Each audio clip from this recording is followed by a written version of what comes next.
नमस्कार दोस्तों, स्वागत है आपका अपने YouTube channel maker of modern teacher पर। कैसे हैं आप सब? उम्मीद है आप सब अच्छे होंगे।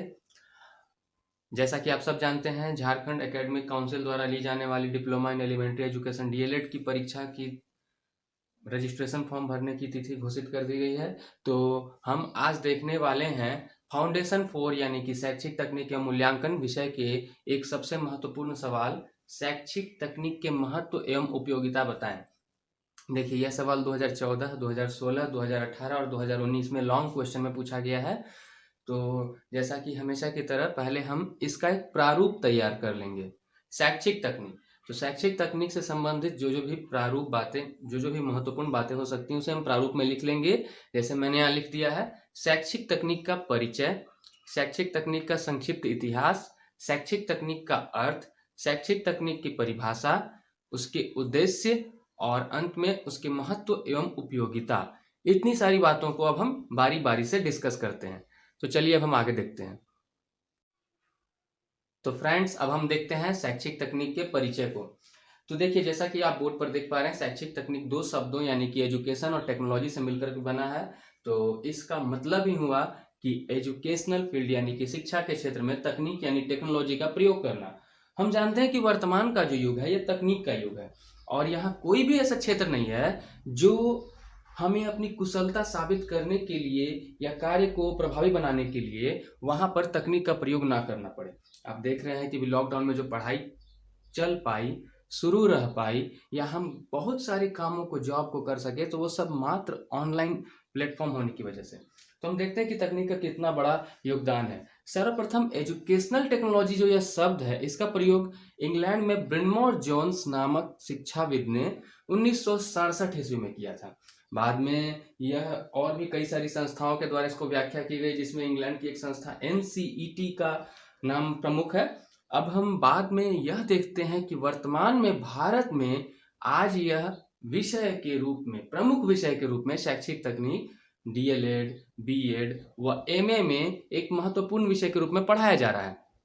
तो अब हम देखते हैं इसके संक्षिप्त इतिहास को। तो दोस्तों, हमने शैक्षिक तकनीक के परिचय को देखा, अब हम इसके संक्षिप्त इतिहास को देखते हैं।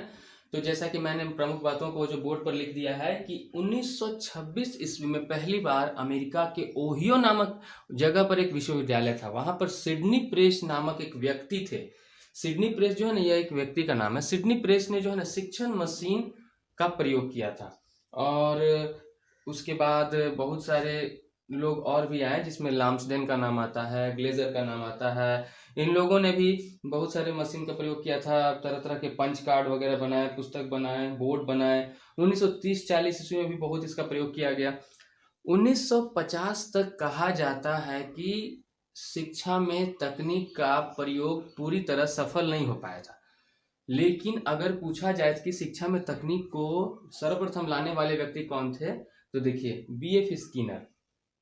स्किनर को इसीलिए जाना जाता है क्योंकि इन्होंने शिक्षा में तकनीक को जोड़ा। तो शैक्षिक तकनीक नामक विषय इन्हीं से जुड़ा हुआ है। तो इन्होंने सर्वप्रथम प्रोग्राम्ड लर्निंग नामक एक कार्यक्रम शुरुआत किया और उसके बाद जो है ना, कहा जाता है कि इनके साथ स्टैनली एडवर्ड नामक एक व्यक्ति, ए और स्किनर, ये दोनों मिलकर के इस कार्य को और आगे बढ़ाने लगे और इनकी ही वजह से प्रोग्राम लर्निंग जो है मटेरियल, इसका प्रयोग, प्रोग्राम लर्निंग मटेरियल का प्रयोग अलग अलग विश्वविद्यालयों में, अलग अलग जगहों पर होने लगा।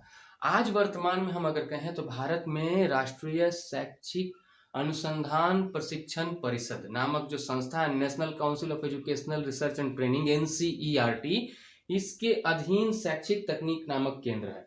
तो यह जो दिल्ली में है, इस परिषद का कार्य है कि भारत में शिक्षा के विभिन्न अंगों को सबल बनाना, मजबूत बनाना और सक्षम बनाना। तो हमने देखा कि शैक्षिक तकनीक का संक्षिप्त इतिहास क्या था। अब हम इसके आगे देखने जाएंगे कि शैक्षिक तकनीक का अर्थ क्या होता है। दोस्तों, अब हम शैक्षिक तकनीक के अर्थ को देखते हैं। तो जैसा कि जैके गालब्रथ नाम के एक शिक्षाविद ने बताया है कि शैक्षिक तकनीक की मुख्यतः दो विशेषताएं हैं, जिसमें है कि शैक्षिक तकनीक जो है, यह हमें वैज्ञानिक ज्ञान का व्यवहारिक कार्यों में क्रमबद्ध प्रयोग बताता है। मतलब कि जो भी हम विज्ञान की पद्धति में सीखते हैं उसका हम व्यवहारिक कार्य में किस प्रकार प्रयोग कर सकते हैं, यही तकनीक हुआ। और व्यवहार के कार्यों का खंड उपखंड में विभाजन, मतलब कि चीजों को कैसे बांट बांट के काम किया जाता है, यह शैक्षिक तकनीक के विशेषताओं के अंतर्गत जेके गलब्राथ ने बताया है। और जब भी हम शैक्षिक तकनीक में कोई शिक्षण उद्देश्य को प्राप्त करना चाहते हैं तो शैक्षिक तकनीक में शिक्षण उद्देश्यों को प्राप्त करने के लिए जो महत्वपूर्ण पद या सोपान या चरण या क्रमबद्ध तरीके से जो कार्य करना होता है वो इस प्रकार है कि पहले हम शिक्षण के उद्देश्य निर्धारित करते हैं, किसी विषय को पढ़ाने का क्या उद्देश्य है। उसके बाद दूसरा नंबर हम पाठ्य वस्तु निर्धारित करते हैं कि उस विषय के अंतर्गत क्या पढ़ाया जाना है। तीसरा हम शिक्षण सामग्री निर्धारित करते हैं कि किन वस्तुओं की सहायता से, किन सामग्रियों की सहायता से हम उस विषय को क्रमवार तरीके से कक्षा में पढ़ा पाएंगे। चौथा हम शैक्षिक वातावरण का निर्माण करते हैं, यानी कि एक ऐसा वातावरण जहां बच्चे पढ़ सकें। पांचवा छात्रों का आचरण भी इस पर बहुत महत्वपूर्ण रखता है। और छठा शिक्षक का व्यवहार। तो कुल मिला के कहा जाए तो शिक्षक तथा छात्रों के बीच होने वाली अंतःक्रिया यही शैक्षिक तकनीक है। ठीक है, तो अब हम इसके आगे देखते हैं इसकी परिभाषा को। दोस्तों, परिभाषा में पहली परिभाषा है लेथ के अनुसार। तो लेथ नामक महोदय ने कहा है कि अधिगम तथा अधिगम की परिस्थितियों के वैज्ञानिक ज्ञान का प्रयोग जब शिक्षण तथा प्रशिक्षण को सुधारने तथा प्रभावशाली बनाने के लिए किया जाता है तो उसे शिक्षा तकनीक कहते हैं। एक छोटी सी परिभाषा है ये। अभी मैं एक और परिभाषा आपको दे रहा हूं, क्योंकि कम से कम 2 परिभाषाएं आप जरूर अपने उत्तर में लिखें। एक परिभाषा है रॉबर्ट ए कॉक्स के अनुसार कि मानव के सीखने की परिस्थितियों में वैज्ञानिक प्रयोग को शैक्षिक तकनीक अथवा अनुदेशन तकनीक कहा जाता है। तो मैंने 2 परिभाषाएं आपको दी हैं, इसमें से जो भी आपको आसान लगे उसे आप याद कर सकते हैं और जरूर लिख सकते हैं। अगला है कि शैक्षिक तकनीक के उद्देश्य। तो अब हम इस टॉपिक को देखते हैं। शैक्षिक तकनीक के प्रमुख उद्देश्य कुछ इस प्रकार हैं कि विद्यार्थियों को अधिगम में व्यक्तिगत सहायता प्रदान करना। अगर मान लीजिए आप ऑनलाइन मोड में पढ़ रहे होंगे तो आपने महसूस किया होगा कि इसमें कैसे एक एक जन को सहायता प्रदान हो जाती है। और दूसरा है शैक्षिक तकनीक का जो उद्देश्य हम कह सकते हैं कि शिक्षण अधिगम को व्यवहारिक बनाना। व्यवहारिक बनाना मतलब कि हम जो अधिगम है उसका अपने दैनिक जीवन में क्या उपयोग करने वाले हैं, यह उद्देश्य पूर्ण करना। उसी को कहा गया है कि शिक्षण उद्देश्यों को निर्धारण करना। फिर है विद्यार्थियों के गुणों का विश्लेषण करना। गुणों का विश्लेषण करना अर्थात कि हर विद्यार्थी के अंदर अलग अलग प्रतिभा है, तो उस प्रतिभा की पहचान ऐसे तकनीक के माध्यम से हो जाती है। फिर उसके बाद विद्यार्थियों की उपलब्धियों का मूल्यांकन करना कि कोई भी बच्चा किस स्तर तक अधिगम कर पाया है, तो इसका मूल्यांकन भी यहाँ हो जाता है। और फिर है कक्षा शिक्षण को प्रभावशाली बनाना। कक्षा शिक्षण को प्रभावशाली बनाना, तो जितना ज़्यादा आप तकनीकों का प्रयोग करते हैं आपका कक्षा शिक्षण उतना प्रभावशाली हो जाता है। इसके अलावा भी और भी उपयोग है, जिसमें है कि वर्तमान शैक्षिक आवश्यकताओं को पहचानना और शिक्षा का नियोजन, संचालन एवं मूल्यांकन करना। मतलब कि शिक्षा को पहले से प्लान कर लेना और उसको नियोजित कर लेना, फिर उसका संचालन करना। तो इस प्रकार हमने देखा शिक्षा तकनीक के उद्देश्यों को। अब हम इसके आगे के टॉपिक को देखते हैं। शैक्षिक तकनीक की महत्व एवं उपयोगिता यह हमारा अंतिम टॉपिक है। तो इस टॉपिक के अंतर्गत सबसे पहले मैंने लिखा है जन शिक्षा, सर्व शिक्षा अभियान आदि की सफलता।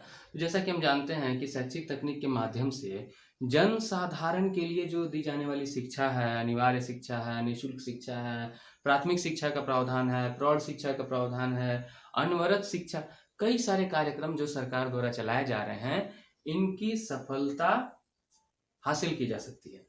आगे हम देखते हैं कि इस शिक्षा तकनीक के माध्यम से हम विद्यालय के संगठन, प्रशासन और प्रबंध के मध्य जो समस्याएं आते रहती हैं उनको सुलझाने का भी कार्य कर सकते हैं।